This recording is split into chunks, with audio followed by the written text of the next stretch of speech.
10 de julio. Beato Manuel Ruiz y compañeros. Mártires en Damasco. Franciscanos. Y 10 de julio de 1860. B 10 de octubre de 1926. Uno de los legados más preciados que han recibido los franciscanos de parte de la Santa Sede, a partir de Clemente V con la bula Gratias Aquimus, fue la custodia y culto de los santos lugares que recuerdan los misterios de la redención de Jesucristo. La comunidad de San Francisco de Damasco. En el convento de San Francisco de Damasco, al que eran enviados los religiosos para aprender árabe y griego antes de iniciar su misión en Palestina, fue donde, en 1860, fueron martirizados 8 franciscanos y 2 maronitas. La comunidad de Damasco se hallaba compuesta por los padres Manuel Ruiz, superior y director del colegio, nacido en San Martín de Ollas, Burgos, Carmelo Volta, párroco y profesor de árabe, de Gandía, Valencia, Engelberto Colland, austriaco, coadjutor parroquial, Nicanor Ascanio, de Villarejo de Salvanés, Madrid, y los hermanos Juan Jacobo Fernández, de Santa María de Carballeda de Sea, Orense, y Francisco Pinazo, de Alpuente, Valencia. Después de la Semana Santa de 1859 llegaron los nuevos moradores Nicolás Alberca y Pedro Soler, religiosos jóvenes procedentes del Colegio de Misioneros de Priego, Cuenca. El primero, oriundo de Aguilar de la Frontera, Córdoba, y el segundo de Lorca, Murcia, nacido en 1827. Ambos religiosos habían sido enviados para aprender las lenguas árabe y griega, necesarias para su tarea misionera en Tierra Santa. Los religiosos gozaban de la alta estima de los árabes, incluso de los no cristianos, por su labor religiosa, educativa y social.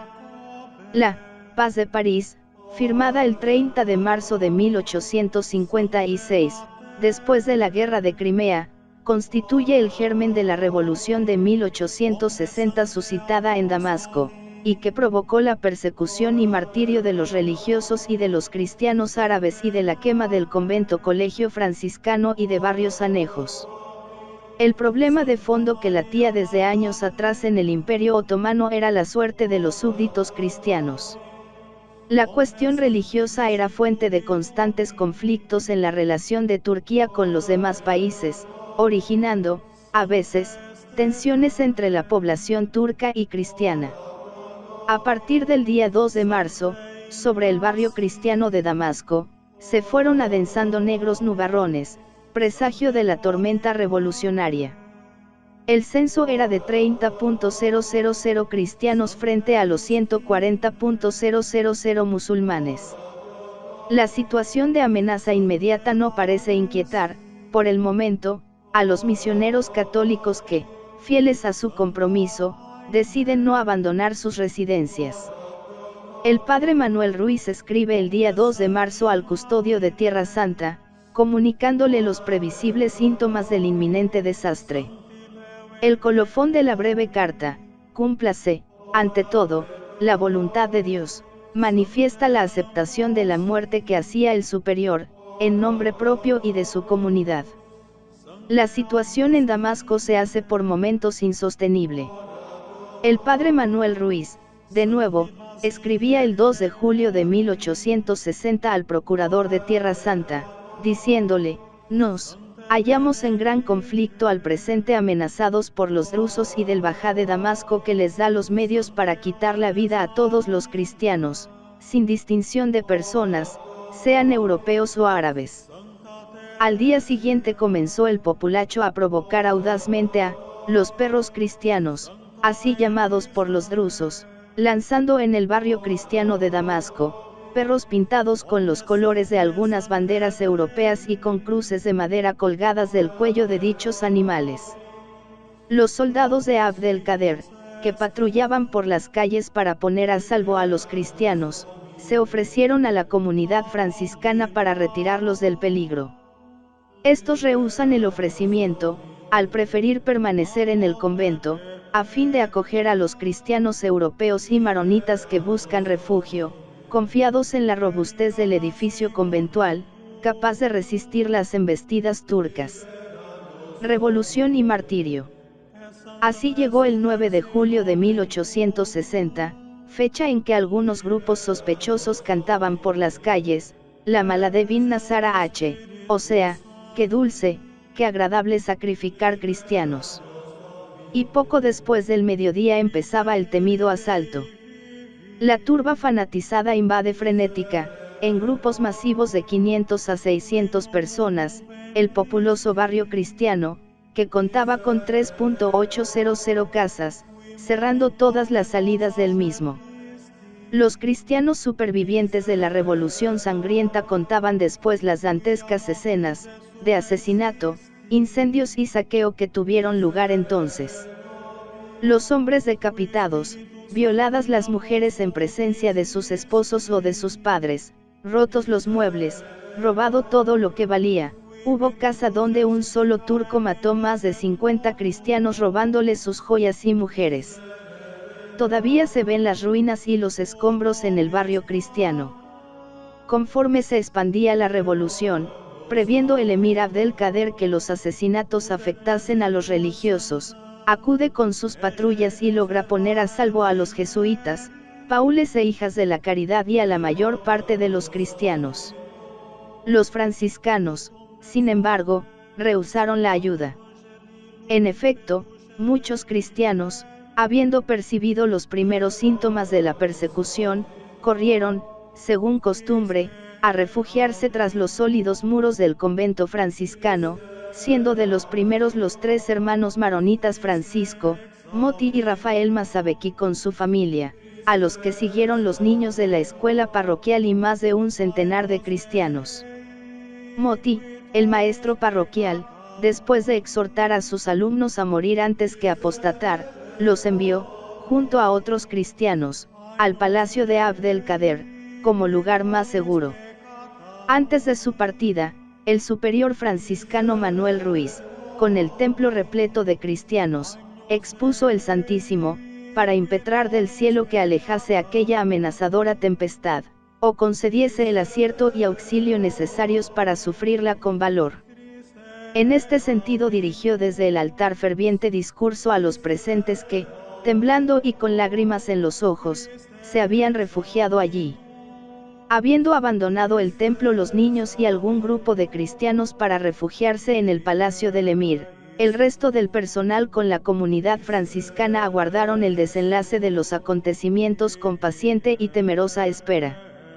El 10 de julio de 1860 por la mañana, en un instante, la iglesia, los claustros, las celdas y las azoteas quedarán anegadas de sangre. Momentos antes, ante el peligro inminente, el superior entró en la iglesia y consumió las especies sacramentales. Los cristianos Mazabeki fueron las primeras víctimas de las cimitarras turcas, seguidos por los religiosos y el resto de los cristianos. De estos, solo entre los escombros del convento de San Francisco, había 120 cadáveres, amontonados. Entre los religiosos, el primero martirizado fue el padre Ruiz en el altar de la iglesia. Le siguió el padre Carmelo Volta que, aprovechando la confusión, se ocultó en un rincón oscuro, y al ser descubierto, fue asesinado a golpes de maza. El padre Engelberto Colland, que ante el peligro había huido del convento, saltando de una azotea a otra, fue descubierto en una casa vecina, donde pereció con un golpe de cimitarra en la cabeza, y en parecidas circunstancias también lo fue el padre Nicanor Ascanio. A su vez, el padre Nicolás M. Alberca murió en el convento de un disparo en la cabeza. Los hermanos legos Juan Jacobo Fernández y Francisco Pinazo fueron sorprendidos cuando, para huir del incendio, subían la escalera del campanario. En la azotea les rompieron la espina dorsal con una maza de madera, y después de atravesarlos con un arma punzante, arrojaron sus cuerpos al patio. A cada uno de los religiosos, antes de producirse el martirio, se les intimaba a abrazar la fe maometana, y ante su postura negativa, les sobrevenía el martirio. Martirio del lorquino Pedro Soler. El último en afrontar el martirio fue el murciano Pedro Soler. En la noche del 9 de julio de 1860, el padre Soler, al asegurarse de que los turcos drusos estaban reduciendo a sangre y fuego lo que encontraban en el convento, decidió refugiarse en la escuela. Entonces, tomando de la mano a un niño de 12 años, llamado José Mazabeki, hermano de Naame, e hijo de Moti, maestro de la escuela parroquial franciscana, y a otro llamado Antonio Taklaji, dijo al primero: ven conmigo, y si yo no entiendo bien lo que los turcos me dicen, tú me lo explicarás. Mas, pensando el padre Soler que exponía a la muerte a aquellos niños, corrió a esconderlos en la escuela parroquial. Mientras ellos cruzan del convento a la escuela, a través del patio, fueron divisados por un turco, desde una azotea próxima al convento y los denunciaron. Y los turcos irrumpieron en la escuela. Allí encontraron al padre Soler. Los drusos, agarrando del hábito por la espalda, y sin mediar palabra, arrastraron el cuerpo del religioso hasta el centro del aula. En este momento, sacando fuerza de la debilidad, gritó con fuerte voz: ¡Viva Jesucristo! El jefe de la turba, Caugiar, lo apremia con saña y sarcasmo. Pero, tú, que eres cristiano, puedes salvar la vida si renuncias a tu falsa religión y abrazas la de nuestro gran profeta Mahoma. No, Habibi, esto es, amigo mío, jamás cometeré tal impiedad. Soy cristiano y prefiero 1000 veces morir. Los dos niños, desde la oscuridad donde estaban escondidos, contemplaron con sus propios ojos la crueldad con que se ejecutó el martirio, superior al del padre Alberca, asegura uno de los testigos. El padre Pedro Soler, para mostrar más claramente su inmutable determinación, se puso de rodillas e hizo la señal de la cruz, en actitud de ofrecer a Dios el holocausto de su vida.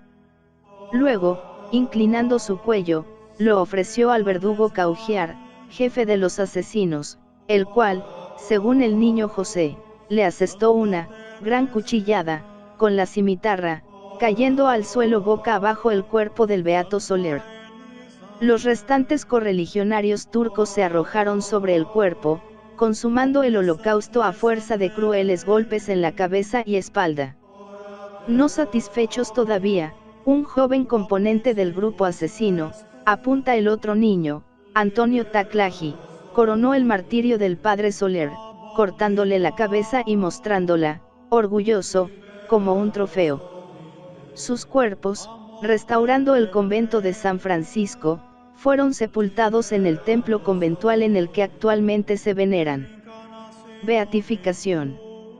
El día 10 de octubre de 1926, el Beato Pío XI proclamó oficial y públicamente la beatificación de los mártires franciscanos. El pontífice, con un vigor y entusiasmo, que nos produce impresión profunda, habló del orgullo de España al contar entre los suyos a 7 de estos mártires y de su heroicidad, mereciendo el cielo y el honor de la Iglesia universal, e invitándonos a imitarlos en la robustez de la fe y en la simplicidad de sus vidas.